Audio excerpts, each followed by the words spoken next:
there was a place, a virtual place, that you could access from your phone or laptop, which was like the coolest lounge or cafe you've ever been in, like your own private club, a 360-degree immersive environment with a super rockin' band, playing cool jazz and smoking R&B, with the coolest, friendliest hosts and mixologists, and all kinds of intriguing and interesting guests, dropping by and sharing their vibes, and exchanging amazing stories, where you could hook up with potential dates in a virtual social environment, or make new friends, or even business network. What if there were such a place? Now there is, thanks to our super cool, futuristic technology, Shindig 66.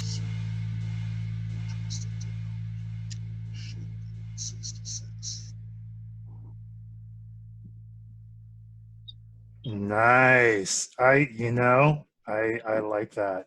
That's welcome everyone to our inaugural. Actually, I think we're calling it the Player Space. Is that correct? That's your term. That's the term. It may change, but I gotta say I'm digging the intro. So that maybe a little tweaks, because it's a work in progress with the wording, but great music. So I'm here. My name's Jim Fox, and I'm stealing somebody's Zoom. So just hacking it away. Joseph Rothman is actually a business partner of mine, and who knows, maybe someday we'll have him on the show. And with me is the immortal Chris Andrews. Hi, Chris. Hi, and I have a new moniker. It's Christopher Robin. Christopher Robin. So there you go. And the story with that is my mom. That's my real name, my real middle name, and for most of my life, I've been embarrassed about that. Like, why did my mom name me Christopher Robin? Like, just a silly name. I never told people that was my middle name. And then, several years ago, I realized, hey, that's kind of interesting and unique. And I actually developed a little routine on that, little shtick about that, where people would say, well, Christopher Robin, like, wow, that's so cool. Is that your real name? And I would say, yeah. And it could have been worse. I could have been named Winnie the Pooh. So it's memorable. And so for my more adventurous forays into the world, I don't use my last name. I just call myself Christopher Robin. Okay, that works. So we need to change your... By the way, I'm the real Christopher Robin. Ah, okay. What's the fake one? Oh, there is no fake one. There is none. First rule of improv is you say yes and. So the fake one is this one. But we need to change, just like I need to change this to Jim Fox or Master James Mace, which is my other persona. We'll need to figure out how to change to Chris Andrews. But you could have been named Winnie the Pooh, and that's like a boy named Sue, which is right. Exactly. I would have been a lot tougher. Yeah. Nobody would fuck with me. Nope. Okay, so let's talk about what we're doing here, which is this is one giant experiment. I've been wanting to do a podcast for a while now, and I decided we just gotta jump in and do it. But it all started, and I'm gonna do a little screen share here, if I can run my Zoom correctly. Share screen. This will get more and more slick as we go along, but for now, this is what it is. So I'll have to get my Slack out because that's work related. But I'll start here, and that is Bardo, which is a restaurant club in beautiful Oakland Lake Merritt area. And I had been there, this was actually a place I would go after my play dates. And so kind of an interesting story, had a little threesome with somebody and in a dungeon in Oakland. And when we all came here and discovered Bardo. So I'm just outing myself left and right. And we're like, so it was a nice place to kind of, rejuvenate or just enjoy. And it was super fun. And so this has been kind of like my go-to place after an intense sexual escapade. And I brought you here, when was it? About 8 months ago or so, or? Yeah, I think it was in late July of 2019.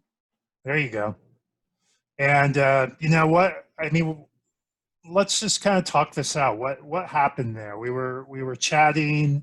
Um, what?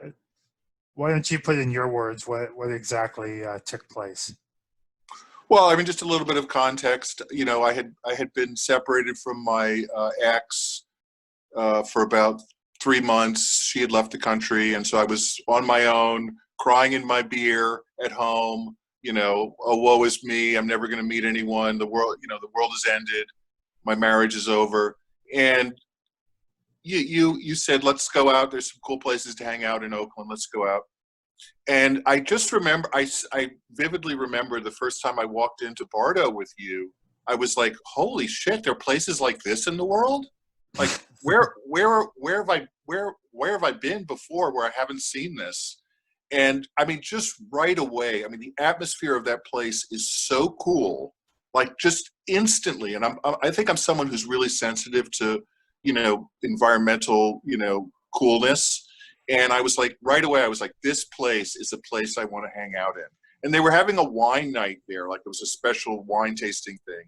That's And right. so it was pretty crowded, and folks were having a good time. And you and I sat at the bar, and the bartender came over, and it was this young African American dude. And right away, I could see he was super friendly and super nice. And we got some drinks, and I was like, wow, my life is not over. It's actually just begun. Yeah.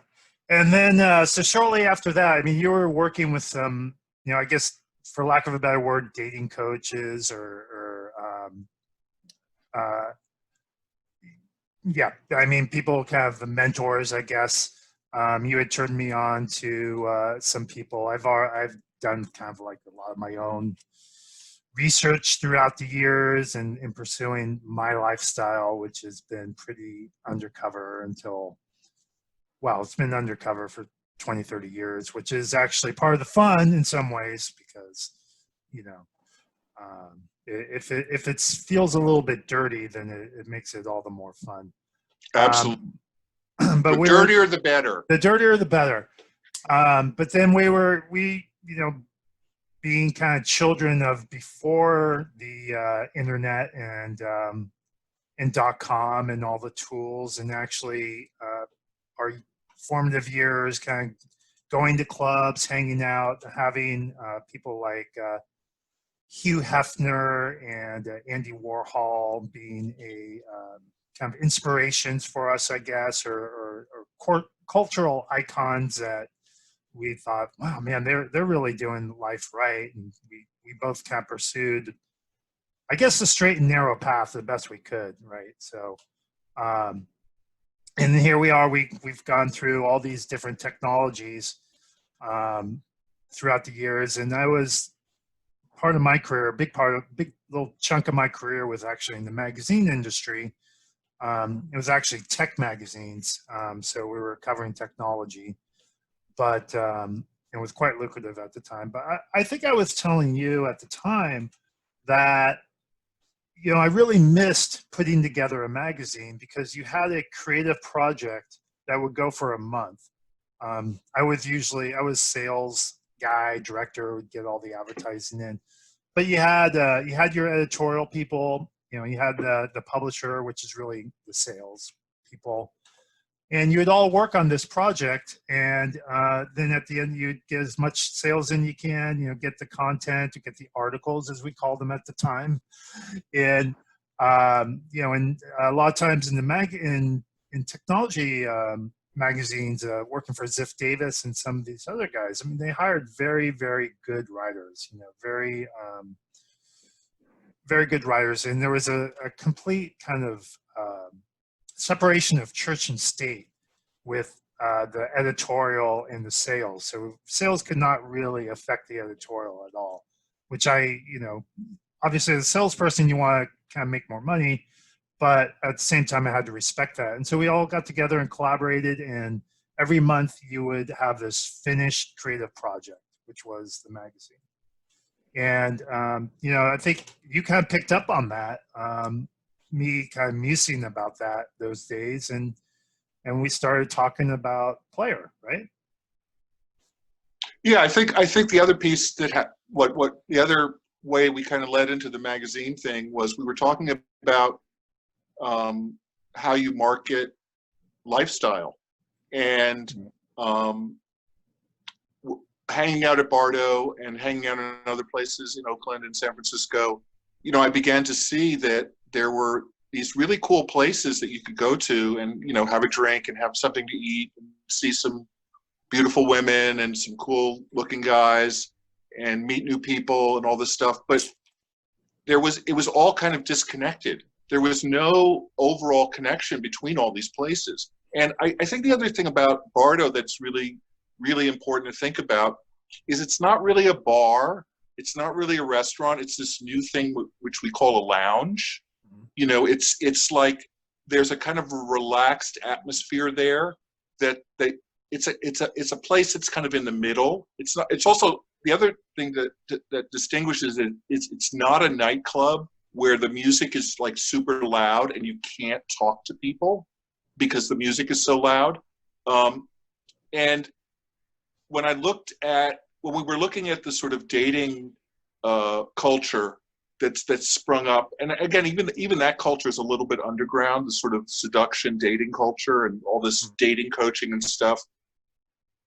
They were really looking at these different kinds of spaces, mostly nightclubs, and then there's this whole venue called Day Game where you try and meet people in public on the street.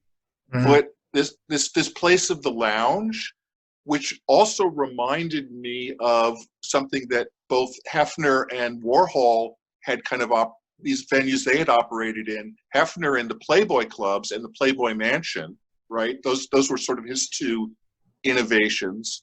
And then Warhol had this place called the Factory, which was a place where he did his work, but was a place where also it was very much a social space.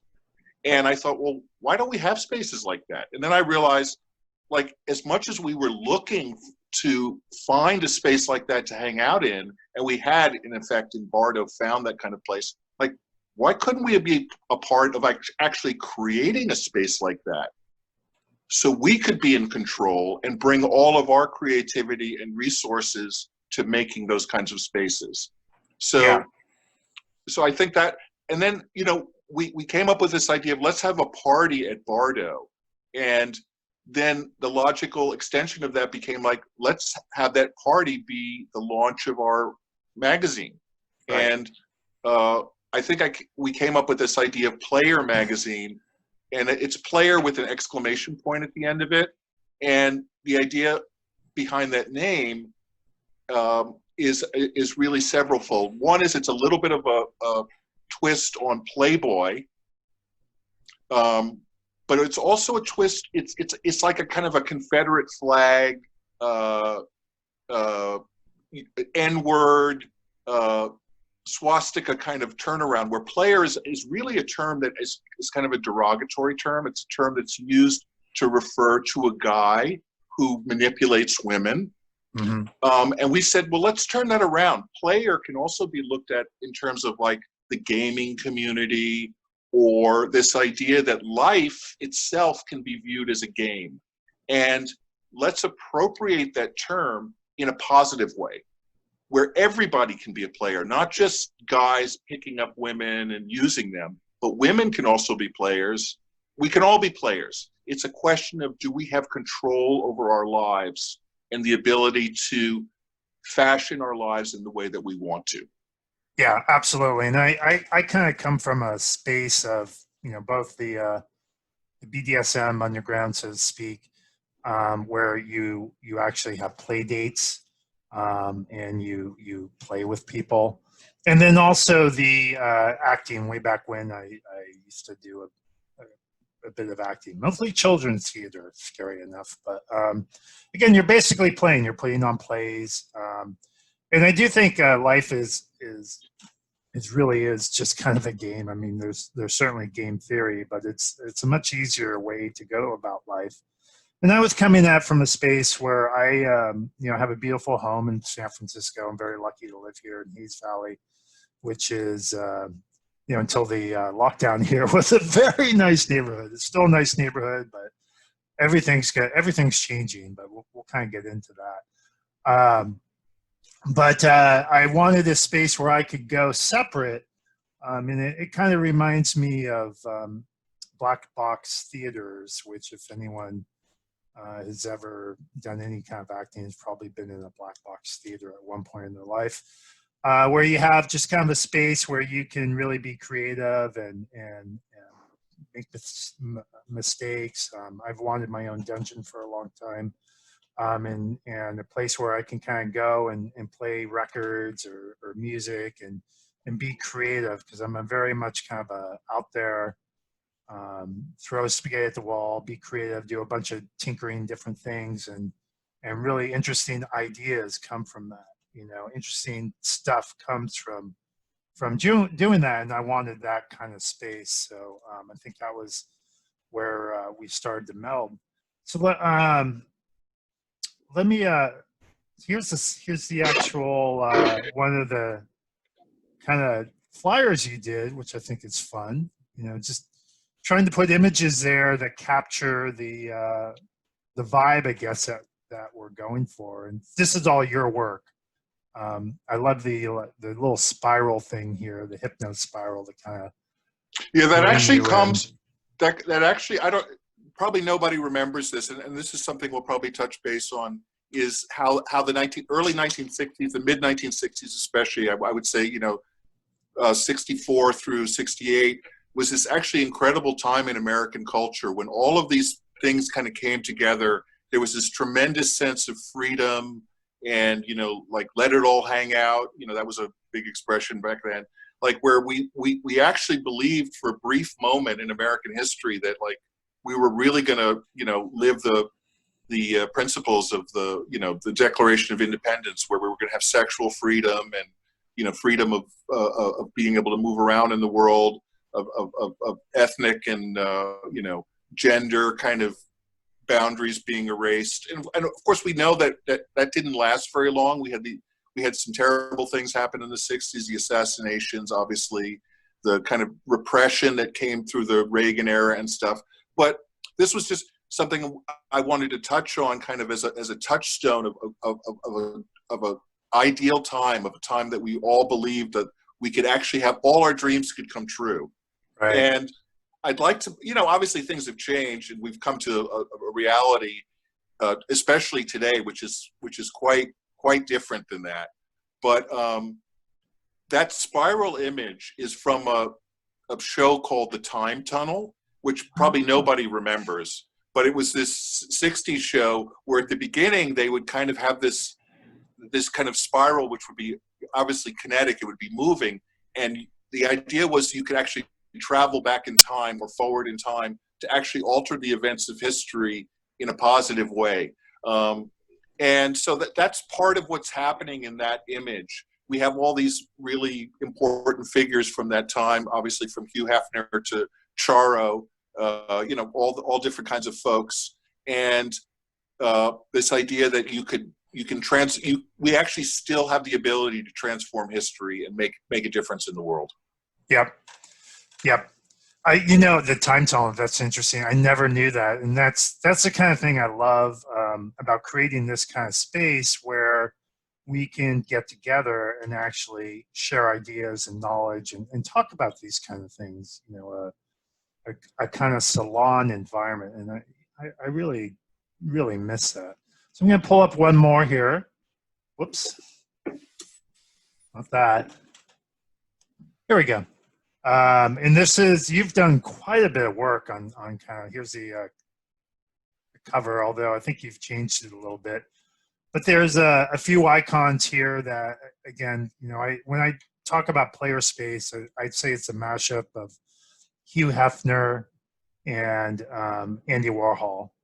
You know, if they were genetically mutated, we'd have player space today. Separated at birth. Yeah, and then you took an image of Betty Page, very iconic, you know, bondage model from the 1950s. Pinup. A lot of people knew her as a pinup, but she did some very interesting work with Irving Klaw in the 1950s, and of course, people got their panties in the bunch, and a lot of that stuff. You know, a lot of those images got destroyed. There was a few left. I think back in the 90s, I would say there was kind of a resurgence of a Betty Page with kind of the Gen X generation and being cool, and you know, kind of it made you a little bit edgy. Certainly, she was quite an interesting character herself. I've done a little research on her. She used to make her own costumes. You know, she was a dancer, so she really knew how to pose her body for the photographer. And they used to have these photography clubs, and people would just, you know, hire a model and take pictures. So these are kind of I would say these are some of our inspirations. You know, Yeah, and I also think what's important about Betty Page is, you know, there was this idea that these models were exploited. I mean, Irving Klaw is an interesting character in himself, and you know, someday I'm hoping that somebody makes a really great movie about Klaw and that whole scene. Mm-hmm. One of the things that's interesting about all of that is because I grew up in New York City in the 1960s, his shop was still operational when I was a kid, and wow. I used to walk up and down 14th Street where he had his movie. He sold movie posters and movie stills, and he also sold. He had a magazine. I can't remember the name of it, that was dedicated to like basically republishing these movie stills. And the way he got into the pinup stuff was that people would come into his store and they would rip pages out of the magazines instead of buying them. And he realized there was a market just for the still pictures. And so he had a dark room above the store, and he started, you know, printing pictures, movie stills. And then somehow that, you know, I don't know the exact genesis, maybe you know a little more.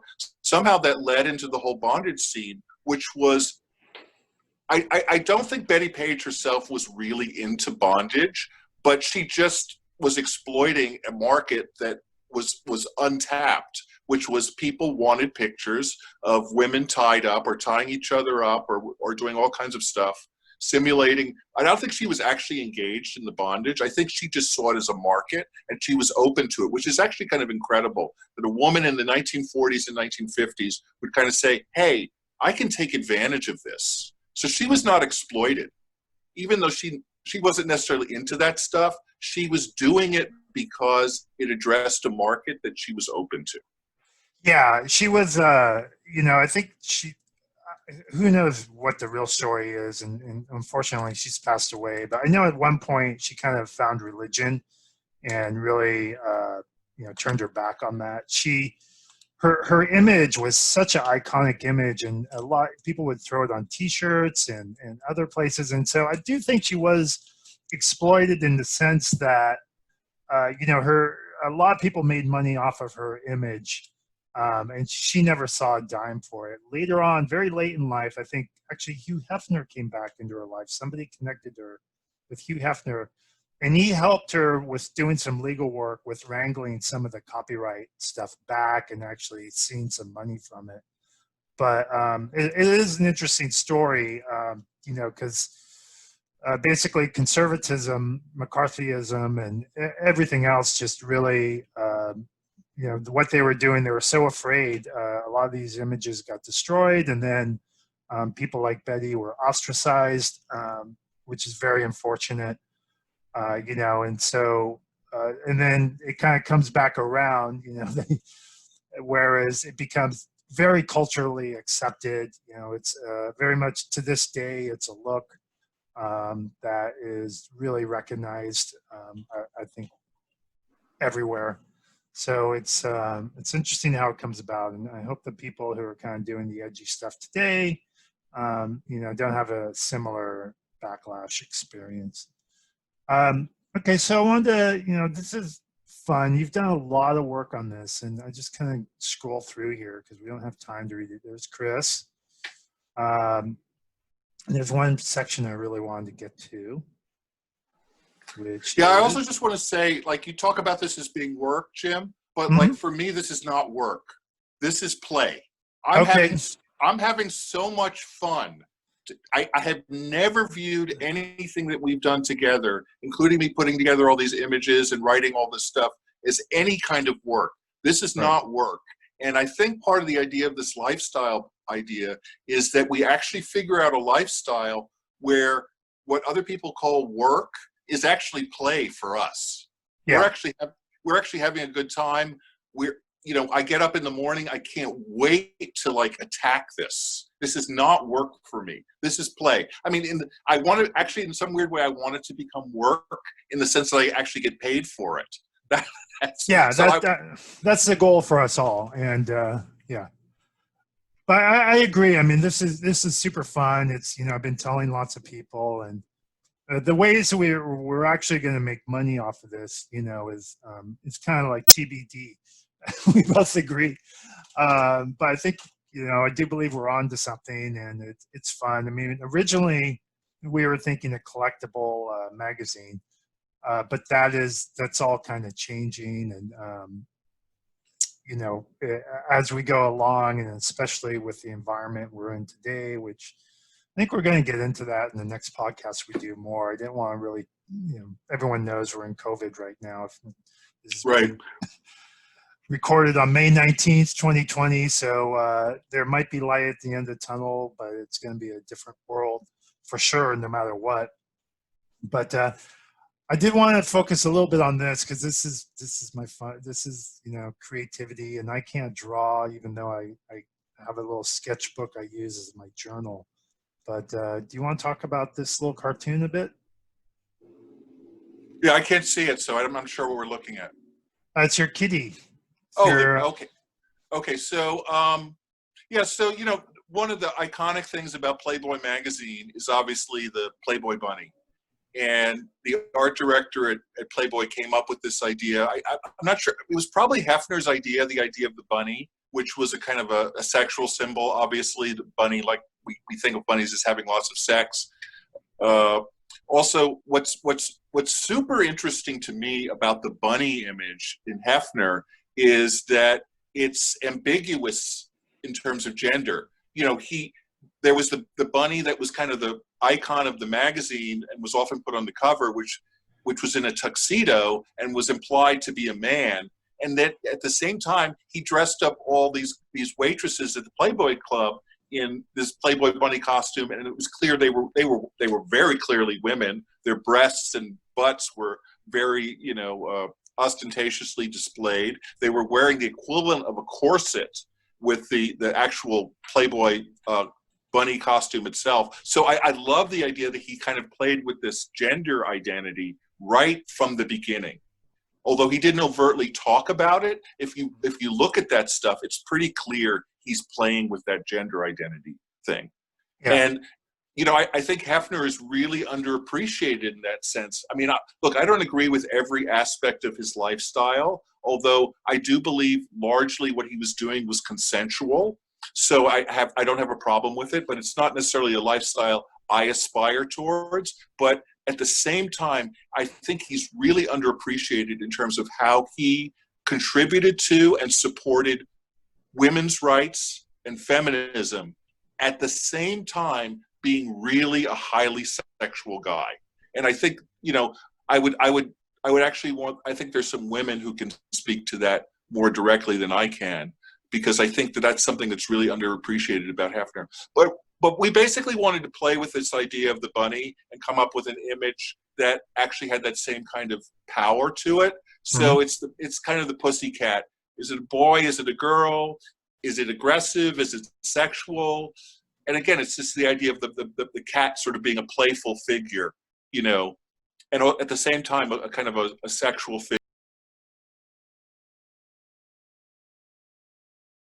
figure and a figure of that's a little bit ambiguous in terms of its actual gender. Yeah. Yeah, that's great. And I can't wait to see where this goes because, well, I'm married to a crazy cat lady, and me being a Leo, I am kind of a cat, so That's I'll right. play. We're both I- Leos, Jim. Let's not forget that. okay, so there you go. So we both kind of like to hunt, which is very important, and like to kind of play with our prey a little bit, Yeah. and then sometimes we get bored and don't want anything to do with it, which is kind of funny with this last image here where the cat is taking a nap. Yeah, so I'm just kind of scrolling, so just so you know, I'm scrolling through. Here's a nice pinup you did, and these are, this is some excellent work. I think what we've talked about is, so we've definitely played homage to that creative time in the 60s, especially the early 60s, really pre-hippie is kind of thing. We don't. Yes, pre-hippie. We don't want any hippies. Hippies stay out. No hippies. I mean, we may talk about like psychedelics and experimentation, kind of mind experimentation down the road, but I'm gonna take a bunch of hallucinogens, but I'm still gonna be wearing my suit and tie. There you go. That's exactly it.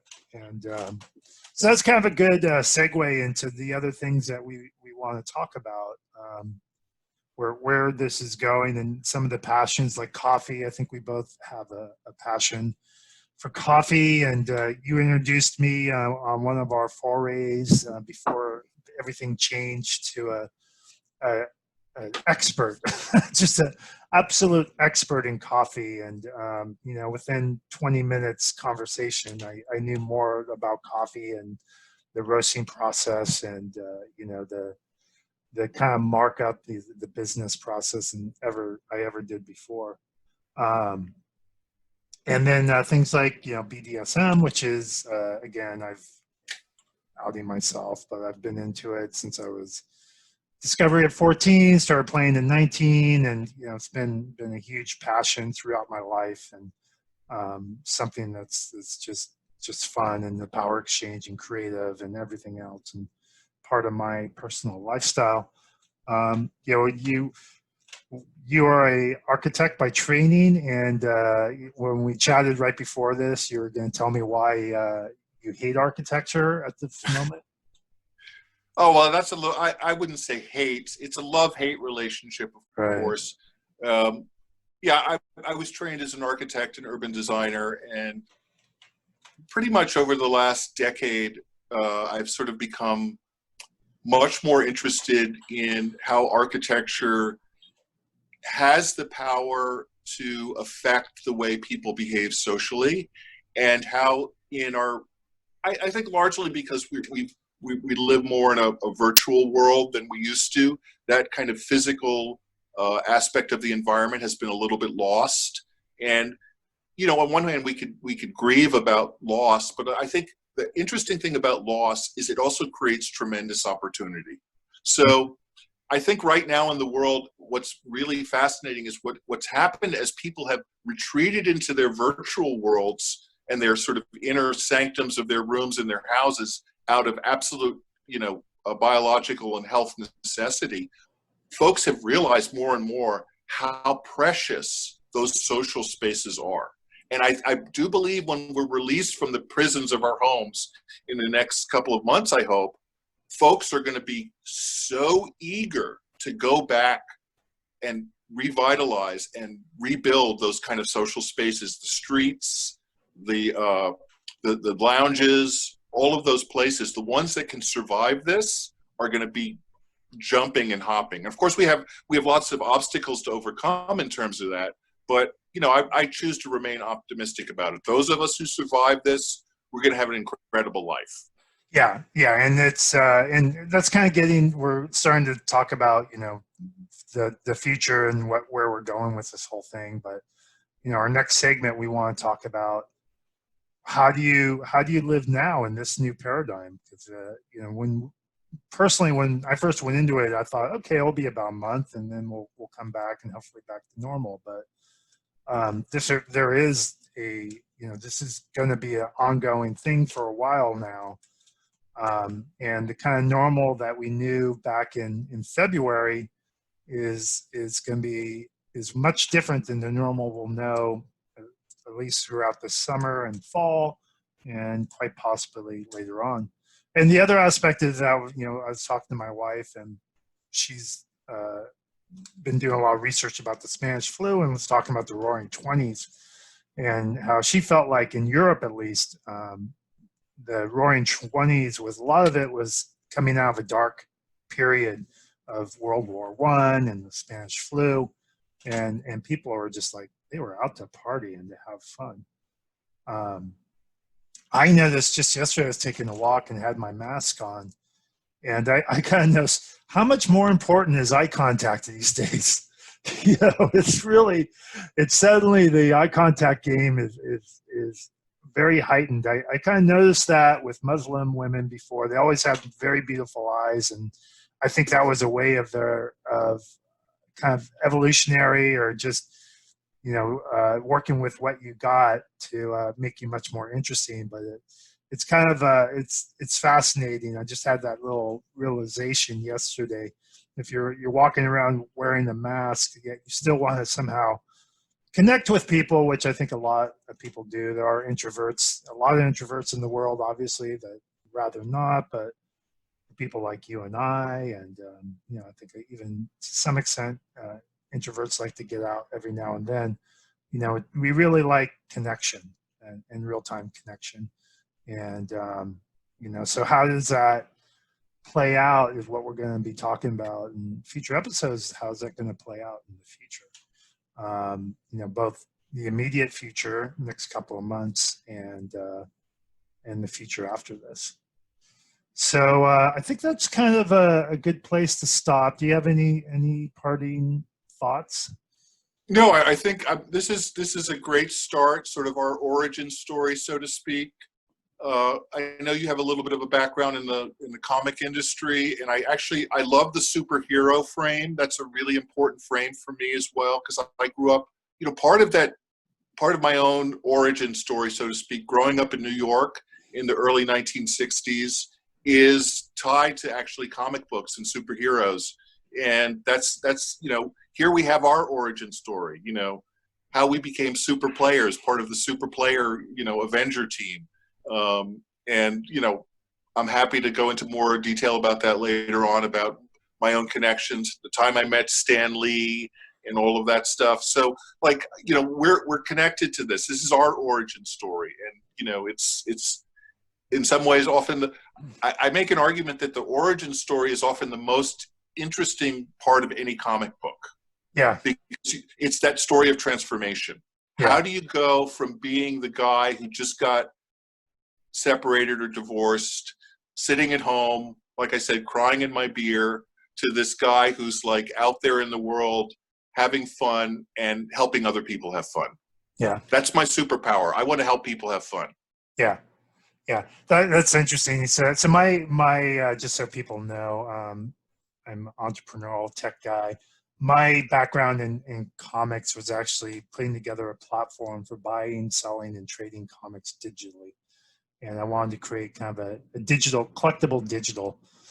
Unfortunately, it failed miserably, and it didn't fail miserably, but it didn't work out the way we hoped it would, and but learned a lot along the way. And it really was a platform. For me, it was a platform to give creative people the opportunity to be successful. And that's still kind of a mantra for me today, is, you know, wanting to give creative people an opportunity to be successful. And I can talk pretty well about technology. I'm in tech. Yeah, it's also why we look at folks like Hefner and Warhol. You know, Hefner started out as a cartoonist. Right. And, you know, in college, he kind of had his little magazine. He did much of the cartoons. And he was always really supportive of artists and writers, obviously, as well. And Warhol as well. I mean, you know, pop art, a lot of it was about the comics. Roy Lichtenstein and some of the other folks who were involved with Warhol, I mean, directly were inspired by comic books. So, that's an important touchstone for all of that. And those folks really promoted this idea that comic books, which are really a uniquely American invention, like jazz and, basketball and tap dance and all these other things, are a place where we can have this incredible range of expression and freedom. Yeah. And I would say, look at Marvel and the, the story arcs that comic books have done. And with, I would say all kind of streaming and entertainment we know now, comics have really opened the way, and not to mention, they really are pieces of art. But anyway, let's. So I want to kind of wrap it up at this point, because one of the things that makes the difference between a good podcast and a bad podcast is when people talk too long. So I think we're actually way under an hour. I think we're running about 45 minutes, but we'll have lots of stuff to work on, and we can, we're going to do this again. I think the plan is we're going to throw this out there on the web and see who salutes it, and then figure out where we go from here. And Jim, just remind folks that we actually do have other platforms where, again, this is all nascent. It's all in genesis and development. We have an Instagram, the Player Space. We have a Twitter, the Player Space. So, Player Space 1 on Twitter. Right, Player Space 1. And so follow those things, and you'll see more of what's happening. And I actually do think we'll be putting out a real magazine, but we'll also be putting out a virtual magazine, and movies and clubs and all kinds of exciting stuff. Yeah, and getting people together. Getting lots of people from different backgrounds, and people who want to play, and people who want to intentionally live their life, and business connections, that's all kinds of things. So that's the idea, and we're moving forward, and we're doing it. So great. I'm gonna hang on. I'm gonna go in with the outro if I can find it. Oh, I had it up here.